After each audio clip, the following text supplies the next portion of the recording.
پروازوں کا آغاز 28 مئی سے ہوگا۔ سرکاری حج اسکیم کے تحت 90,000 عازمین حجاز مقدس جائیں گے۔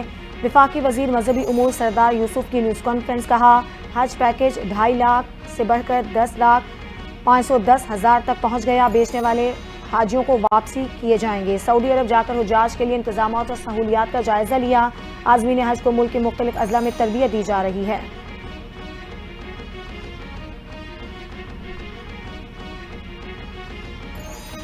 ٹرمپ انتظامیہ کا پہلا دورہ پاکستان۔ امریکی محکمہ خارجہ کے عہدیدار سمیت وفد اگلے ہفتے آئے گا۔ دہشت گردی کے خلاف جنگ میں تعاون پر بات ہوگی۔ امریکی وفد پاکستان منرلز انویسٹمنٹ فورم میں شرکت کرے گا۔ وفد 8 سے 10 اپریل تک کانفرنس میں شرکت کرے گا۔ امریکی انتظامیہ سے پاکستان میں امریکی کاروبار کے مواقع بڑھانے پر بات ہوگی۔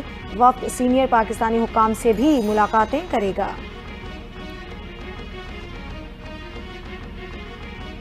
وزیر اعظم شہباز شریف اور نواز شریف کا دورہ لندن متوقع۔ ذرائع کے مطابق لیگی قیادت 11 اپریل کو لندن پہنچے گی۔ وزیر اعظم بیلاروس کے دورے کے بعد لندن جائیں گے۔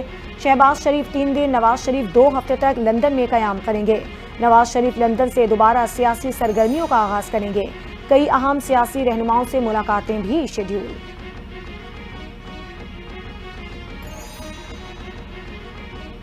سی ٹی ڈی کی انٹیلیجنس بیسڈ کارروائی، کوئٹہ کو بڑی دہشت گردی سے بچا لیا۔ سریاب روڈ کے علاقے سے اسلحہ اور گولہ بارود کا بڑا ذخیرہ برآمد۔ آئی ای ڈیز، خودکار ہتھیار، دستی بم اور گولہ بارود شامل۔ سی ٹی ڈی بلوچستان کا کہنا ہے کہ 24 سے 72 گھنٹوں میں بڑی دہشت گردی کی منصوبہ بندی بنائی گئی تھی۔ چھاپے کے وقت کوئی دہشت گرد موجود نہیں تھا۔ فوری رد عمل اور پیشہ ورانہ عمل نے ایک تباہ کن حملے کو مؤثر طریقے سے روک دیا۔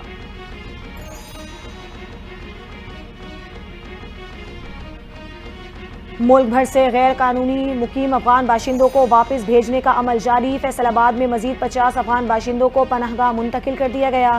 142 افغان باشندے طورخم روانہ۔ بھاولپور سے 47 افغان شہریوں کو تحویل میں لے کر کیمپ منتقل کر دیا گیا۔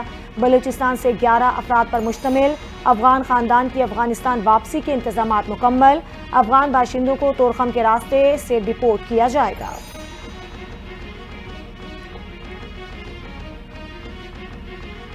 کراچی میں مبینہ ڈکیتی مزاحمت میں حاملہ خاتون کی ہلاکت کے معاملے کا ڈراپ سین ہو گیا۔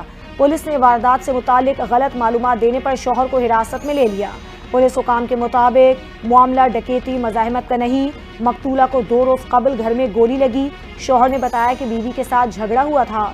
جھگڑے کے دوران اس کی بیوی نے پستول سے خود کو گولی ماری۔ گولی لگنے کے بعد شوہر نے گھر سے شواہد مٹا کر گمراہ کرنے کی کوشش کی۔ مقتولہ کے شوہر سے برآمد اسلحہ بھی غیر قانونی ہے۔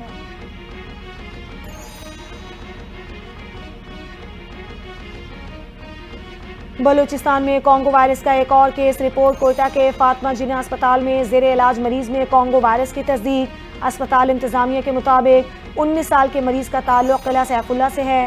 کانگو وائرس سے جاں بحق پہلے مریض کا تعلق پشین سے تھا۔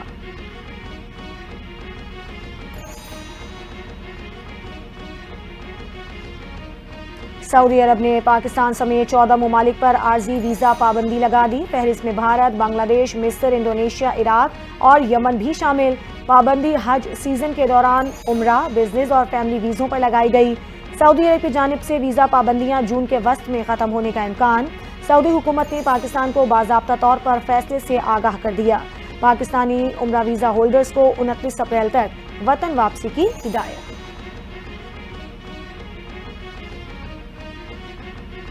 اور اگر امریکہ مذاکرات ہی چاہتا ہے تو دھمکیاں کیوں دی گئیں؟ ایران برابری کی بنیاد پر امریکہ سے بات چیت چاہتا ہے۔ ایرانی صدر مسعود پزشکیان کا دو ٹوک موقف، کہا امریکہ ایک طرف دھمکی، دوسری طرف مذاکرات کی پیشکش کر رہا ہے۔ امریکہ آج نہ صرف ایران بلکہ دنیا کی تذلیل کر رہا ہے۔ امریکی رویہ مذاکرات کے مطالبے سے متضاد ہے۔